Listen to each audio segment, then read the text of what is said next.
पूर्वक पूरा जरूर सुने। घर में सुख शांति समृद्धि के लिए ये खास बातें जरूर ध्यान रखें। आप सभी लोग जो अपने घरों में दीपक जलते हैं, उसकी बाती का पूरा जल जाना या बच जाना क्या संकेत देता है? आपकी पूजा घर, मंदिर और खास अवसरों पर जैसे कि दीपावली, व्रत और अन्य धार्मिक अनुष्ठानों में दीपक जलाने से जुड़ी है। क्या कभी सोचा होगा या देखा होगा कि जब आप दीपक जलाते हैं तो वो आपके जीवन में कौन से संकेत दे रहा है? क्या आपकी दीपक की बाती पूरी तरह से जल जाती है या वह अधजली रह जाती है? और क्या दीपक की बाती पर फूल बनने का क्या अर्थ क्या होता है? क्या आपको पता है कि पहले से जले हुए दीपक में बाती जलाना आपकी परेशानियों का कारण हो सकता है या नहीं? और कितने समय तक, कितने सालों तक एक ही दीपक का उपयोग करना शुभ माना जाता है या अशुभ? आज हम इन सभी रहस्यों का पर्दाफाश करेंगे और जानेंगे कि दीपक आपके जीवन में खुशहाली या बाधाएं कैसे ला सकता। तो भक्तों, आपको जानकर हैरानी होगी कि आप अपने पूजा घर के मंदिर में दीपक जलाते समय अगर ये गलती करते हैं तो आपको इसका परिणाम जरूर भुगतना ही होगा। दीपक की बाती का पूरा जल जाना और बाकी का बच जाना भी अलग अलग संकेत देता है, जो आपके लिए जानना बहुत जरूरी है। जब हम पूजा करते हैं तो हमारा दीपक कभी कभी अचानक से बुझ जाता है और कभी कभी ऐसा होता है कि हमारी पूजा होने के बाद हम उस दीपक को भगवान के सामने जलता छोड़ देते हैं, लेकिन कुछ समय के बाद में दीपक खुद ब खुदा जली बाती और घी बचा रह जाता है। और कभी कभी तो हमारे दीपक की बाती पूरी जल जाती है और उसमें फूल भी बन जाता है। तो इनके अलग अलग नकारात्मक और सकारात्मक परिणाम होते हैं। तो सबसे पहले ये जानते हैं कि अगर हमारे दीपक में फूल बन रहा है तो इसका क्या मतलब होगा। प्रिय मित्रों, अगर हमारे दीपक की बाती में फूल बन रहा है तो इसका सीधा सा मतलब है कि भगवान ने हमारी प्रार्थना को स्वीकार कर लिया है और वह हमारी पूजा से प्रसन्न है। इसका संकेत वह बाती में बने इस फूल के माध्यम से देते हैं। अगर आपके घर में दिव्य शक्तियां मौजूद हैं और आपके साथ साथ वह भी ईश्वर की पूजा में अपना ध्यान रखती हैं, तो आपकी दीपक की बाती में एक से ज्यादा फूल बनते हैं और कभी कभी साथ ही किसी भी देवी देवता का रूप भी दिखने लगता है। तो अगर आपके दीपक की बाती में फूल बन रहा है तो आप सच में बहुत भाग्यशाली हैं। इसी के साथ दीपक जलाने के भी कुछ खास नियम आपको जरूर जानने चाहिए। भक्तों, अगर आप पहले से जले हुए दीपक में अपनी बाती रखकर जलाते हैं तो ऐसा करने से दुर्भाग्य आपका पीछा कभी नहीं छोड़ता है। अगर दीपक में पहले से जली हुई बाती की राख या फिर रुई और कालिक है और आपने अपनी बाती इसमें रखकर जला दी, तो ऐसा करने से भगवान आपसे प्रसन्न होने की बजाय नाराज हो जाते हैं और आपको इसके बहुत ही भयानक परिणाम देखने को मिलते हैं। आपके बनते हुए काम बिगड़ने लगते हैं, आपको आपकी तिजोरी का धन खर्च होने लगता है और आपके धन आने के सारे रास्ते भी बंद हो जाते हैं। तो हमेशा ये ध्यान रखें कि जब भी आप दीपक जलाएं, आप हमेशा साफ सुथरे दीपक का ही इस्तेमाल करें।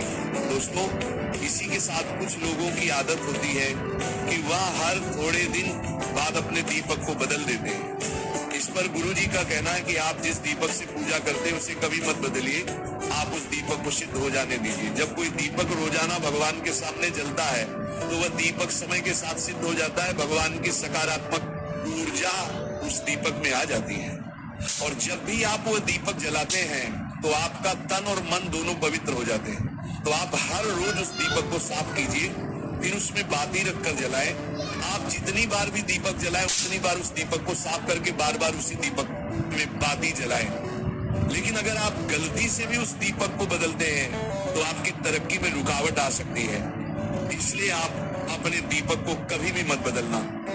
10 साल 20 साल तक आप उसी दीपक में लगातार बाती जलाएं, इससे आपका दीपक सिद्ध हो जाएगा और आप इसका चमत्कार अपने घर में भी देख सकते हैं। अगर आपके घर में कोई भी रोगी हो, बीमार हो या किसी का बुखार नहीं जा रहा हो तो आप इस दीपक को थोड़ी देर के लिए किसी बर्तन में डालिए और अब उस रोगी को ये पानी पिला दीजिए। 10 से 15 मिनट के भीतर उसका बुखार उतर जाएगा। वहीं अगर आपके घर में किसी को नजर लगी हो या फिर आपके व्यापार में किसी की नजर लगी हो, आपका धंधा अच्छे से नहीं चल रहा हो, तो भी आप इस दीपक को तांबे के बर्तन में पानी भरकर उसमें डाल दीजिए और रात भर के लिए छोड़ दीजिए। अगले दिन सुबह पानी का छिड़काव अपने घर में और अपनी दुकान पर करिए।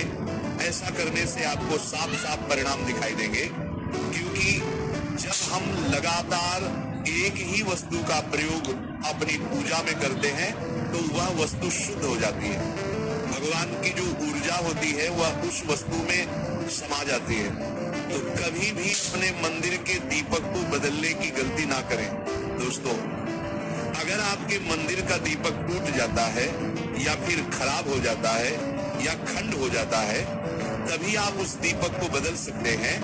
लेकिन फिर भी आप उस दीपक को ना फेंक, बल्कि इसे अपने घर में संभाल कर रखें, क्योंकि ये भगवान की सकारात्मक ऊर्जा का भंडार होता है। वहीं अब आपको ये भी बता देते हैं कि अगर आपके दीपक की बाती पूरी नहीं जलती है और आपके दीपक में घी बच जाता है तो इसका क्या परिणाम होता है। सबसे पहले ये देखिए कि अगर आप किसी भी पेड़ पौधे की पूजा कर रहे हैं और पूजा में जलाया हुआ दीपक पूरा नहीं जलता या फिर उसमें घी बच जाता है, तो इससे आपके घर में बीमारियां घर बना लेती हैं और ये बीमारी कभी भी आपका पीछा नहीं छोड़ेगी।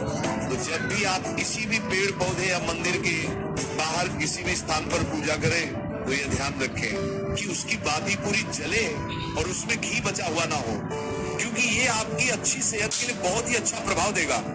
वहीं अगर आपके घर के मंदिर में दीपक की बाती पूरी नहीं जलती और पूजा करते समय दीपक बार बार बुझ जाता है, तो जरूर आपके घर में नकारात्मक ऊर्जा का वास है और ये आपकी पूजा में विघ्न डालने का काम करती है।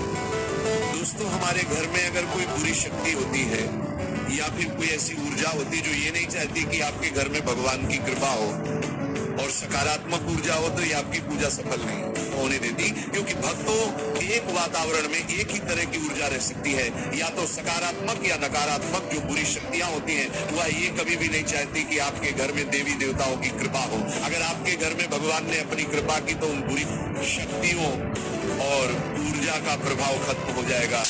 इसलिए ये शक्तियां चाहती हैं कि आपकी पूजा में रुकावटें आए। इन्हीं के प्रभाव से हमारा दीपक बार बार बुझ जाता है या फिर दीपक की बातें पूरी नहीं जलती। इस सब से बचने के लिए आपको सच्चे मन से भगवान का स्मरण करना चाहिए। जब भी आप दीपक जलाएं, भगवान से प्रार्थना करें कि आपके आसपास जितनी भी नकारात्मक ऊर्जा हो वो आपसे दूर रहे और भगवान की कृपा आप पर बनी रहे। ऐसी शक्तियों से बचने के लिए जब भी आप दीपक जलाएं, गंगा जल से एक गोल घेरा बना लें और उस घेरे में दीपक को रखें, क्योंकि दोस्तों गंगा जल को बहुत ही पवित्र माना गया है और महादेव का वरदान भी गंगा जल को प्राप्त है। गंगा जल में सबसे पहले तो कोई भी बुरी शक्ति प्रवेश नहीं कर सकती, इसलिए गंगा जल कभी खराब नहीं होता और हर तरह की ऊर्जा को सकारात्मक ऊर्जा में बदल देता है। अगर आप गंगा जल से बने गोल घेरे में दीपक को रखेंगे तो ये आपकी पूजा में किसी भी शक्ति को बाधा नहीं बनने देगा और कोई भी नकारात्मक शक्ति आपके दीपक को बुझा नहीं पाएगी। आप निर्विघ्न अपनी पूजा संपन्न कर पाएंगे और देवी शक्तियां भी आपके जीवन में अपनी कृपा और आशीर्वाद बनाए रखेंगे। ये जो हमें दुख मिलते हैं ना, ये पाप के कारण मिलते हैं। लोग मारे घूम रहे हैं, दुख मिटाने के लिए सोचते हैं कोई जादू कर दे, कोई टोना कर दे, कोई जंतु बांध दे, कोई आशीर्वाद दे दे। अरे काहे को पागल हो?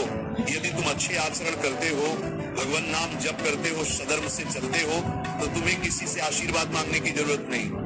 बात मान लीजिए, प्रार्थना मान लीजिए। दिखावे में लाखों लोग अपने जीवन को नष्ट करने के लिए तैयार हैं। ये माया का ही तो दिखावा है जिसमें जन्म के जन्म हमारे नष्ट होते जा रहे हैं। सत्य मार्ग को क्यों नहीं पकड़ते हो? किसी के आशीर्वाद की जरूरत नहीं आपको आनंद प्राप्ति के लिए। आप आनंद के बच्चा हो, आनंद स्वरूप हो, जिनसे आशीर्वाद मांगते हो। उनके अंदर जो आत्म तत्व बैठा है वह तुम्हारे अंदर बैठा है, वही संपूर्ण आनंद लिए तुम्हारे अंदर बैठा है। तुम्हें किसी से गिराने की जरूरत नहीं। बस तुम अपने स्वरूप को नहीं पहचान पा रहे हो, अपनी शक्ति को जागृत नहीं कर पा रहे हो, इसलिए तुम दौड़े घूम रहे हो। भागने की जरूरत नहीं। सत्संग सुनो, उसे अपने आचरण में उतारो। ये बात आप कागज में लिख लो, चाहे दिमाग में लिख लो। जब तक आपके आचरण शुद्ध नहीं होंगे, जब तक आप भजन नहीं करोगे, जब तक आप दूसरों को सुख नहीं दोगे, मन वचन कर्म से किसी को भी दुख नहीं पहुंचाना, तब तक आप भाग यहाँ से लेकर ब्रह्मलोक तक अगर आपको सुख मिल जाए तो बता देना, आ ब्रह्मभान लोक पुनरावर्तन अर्जुन, यहाँ सुख मिलने वाला है। आ ब्रह्म स्तंभ पर्यंतम सर्व माया जगत, यहाँ सुख मिलने वाला है। अगर सुख सिंधु भगवान का भजन नहीं करेंगे, बैठ के अपने घर में बैठकर आधा घंटा भजन नहीं करेंगे, मारे घूम रहे